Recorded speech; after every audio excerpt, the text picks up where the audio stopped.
रोहित पवारांची व्हीएसआर कंपनीवर आरोपांची मालिका सुरूच आहे।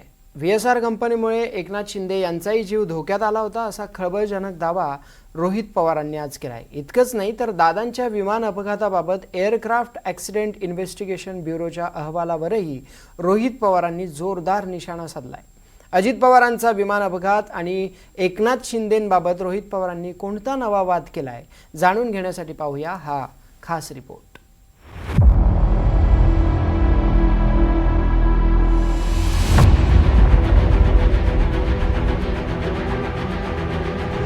एकनाथ शिंदेंचं विमान पाडण्याचा इराणनं दिला होता इशारा।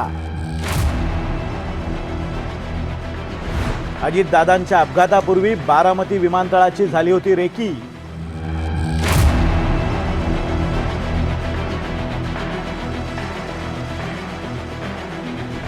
रोहित पवारांचा आतापर्यंतचा सर्वात मोठा दावा।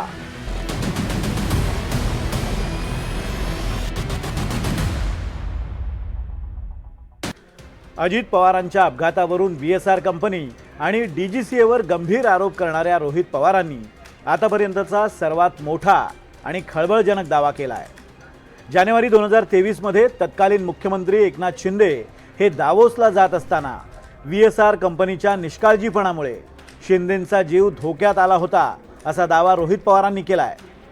आंतरराष्ट्रीय प्रवासात फ्लाईट प्लॅन द्यावा लागतो आणि इतर देशांची परवानगी सुद्धा घ्यावी लागते, पण नियमांचं उल्लंघन केल्यामुळे शिंदेंचं विमान पाडण्याचा इशारा इराण आणि इराक सरकारनं दिला होता असा गंभीर आरोप रोहित पवार यांनी केला आहे।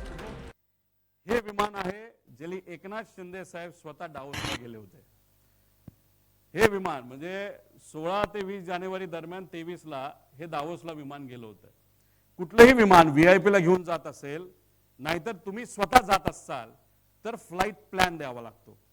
फ्लाईट प्लॅन जात असेल, समजा आपण पुण्यावरनं समजा दिल्लीला चाललोय, राजस्थानच्या एअरपोर्टला सांगावं लागतं, ईटीसीला सगळ्याला सांगत क्लिअरन्स घेत पुढे जावं लागतं की दुसरं विमान आहे का। आणि जर इंटरनॅशनल प्रवास असेल तर मग तिथे आपल्याला बघावं लागतं की दुसऱ्या देशांची परवानगी आहे का, आणि बिना परवानगी जर विमान त्या देशामध्ये गेलं तर ते विमान पाडलंही जाऊ शकतं। आणि तसंच काहीतरी हे एकनाथ शिंदे साहेबांच्या बाबतीत घडलं अशी माहिती आमची आहे। हमारे पदाधिकारी संभ्रमित हो गए हैं, फोन कर रहे हैं ये क्या हो रहा है, ये क्या हुआ था। इसी तरह उनमें अस्वस्थता निर्माण हो गई है।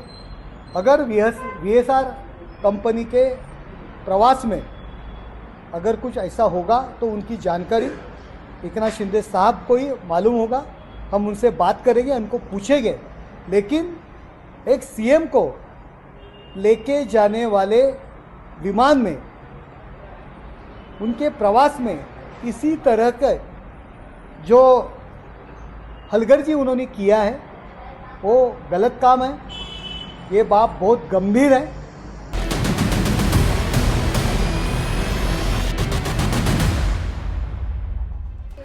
इतकंच नाही तर अजित पवारांचा विमान अपघात झाला तिथं काही लोकांच्या मते अपघातापूर्वी विमानतळाची रेकी झाली होती आणि या सगळ्याचा गुन्हेगारी पद्धतीनं तपास झाला पाहिजे अशी मागणी रोहित पवारांनी केली आहे।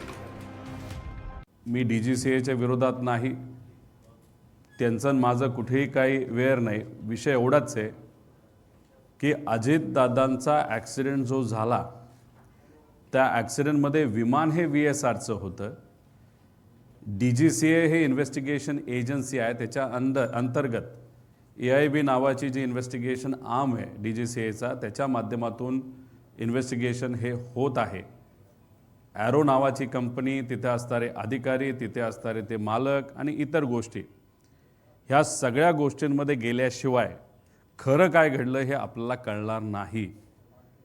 आणि या दोन, एकतर व्हीएसआर या कंपनी आणि जी ॲरो नावाची कंपनी, याला काय आपण मुद्दामून टार्गेट करतोय असं नाही, पण त्या कंपनीला कुणी ना कुणीतरी वाचवतंय याचा काही प्रमाणात अंदाज हा आम्हा सगळ्यांना तिथे येतोय। डीजीसीएच्या मध्ये असणारे पण अधिकाऱ्यांना वाचवलं जाते। रोहित पवार यांनी पुन्हा एकदा व्हीएसआर कंपनीची तातडीनं चौकशी करण्याची मागणी केली आहे, कारण कागदपत्र रंगवली जाऊ शकतात आणि ती रंगवली जात आहेत असा आरोपही त्यांनी केला आहे। आता फ्लाईट प्लॅनिंगमध्ये जर आपण काही फरक बघितले तर हे आहे ईमेल केलेलं बारामतीला, जे या रिपोर्टमध्ये सुद्धा आलं आहे असं आपल्याला कळते. आणि एका ग्रुपमधून हे आम्ही काढलेलं आहे, ज्याच्यामध्ये शमशाबादला हे विमान तिथं जाणार होतं. पण बारामतीला जे ईमेल केलं होतं त्याच्यामध्ये फ्लाईट प्लॅन जर बघितला तर मुंबई बारामती मुंबई आहे, ह्याच्यामध्ये शमशाबाद कुठंच नाही. म्हणजे बारामती ATCला कुठंच तिथं ईमेलच्या मदतीने रिपोर्ट केलं नव्हतं की हा शमशाबादला जाणार आहे का नाही जाणार. आणि मग याच्यावरनं आपण जर बघितलं, वेळ काळ जर त्या ठिकाणी बघितले तर याच्यामध्ये खूप मोठ्या प्रमाणात कुठं ना कुठंतरी तिथं फरक त्या ठिकाणी आपल्याला जाणवतं. आणि टाईममध्ये सुद्धा फरक हा मोठा आहे. त्या ग्रुपमधला टाईम आणि रिपोर्टमध्ये दिला त्याच्यामध्ये ती इतकी मोठी गल्लत आहे, ती गल्लतसुद्धा त्या ठिकाणी आपल्याला काढता काढता फरक मोठ्या प्रमाणात त्या ठिकाणी येतोय. 2 दिवसांपूर्वी अजित पवारांचे पुत्र जय पवार यांनी VSR कंपनीच्या मालकाचा मुलगा रोहित सिंगचा एक व्हिडिओ सोशल मीडियावर पोस्ट केला होता. त्यात विमान उड्डाण करत असताना रोहित सिंग हा मुख्य पायलटच्या जागी झोप घेत असल्याचा दावा करत त्याच्यावर कारवाईची मागणी केली होती. आता रोहित पवार यांनी एकनाथ शिंदे आणि अजित पवार यांचा संदर्भ देत VSR कंपनीवर नवा आरोप केला आहे. या आरोपांमध्ये तथ्य असेल तर महाराष्ट्रातील नेत्यांचा जीव धोक्यात आहे. पण नेमकं सत्य काय हे शोधण्यासाठी युद्ध पातळीवर तपास होणं नितांत गरजेचं आहे. Bureau report, NDTV Marathi.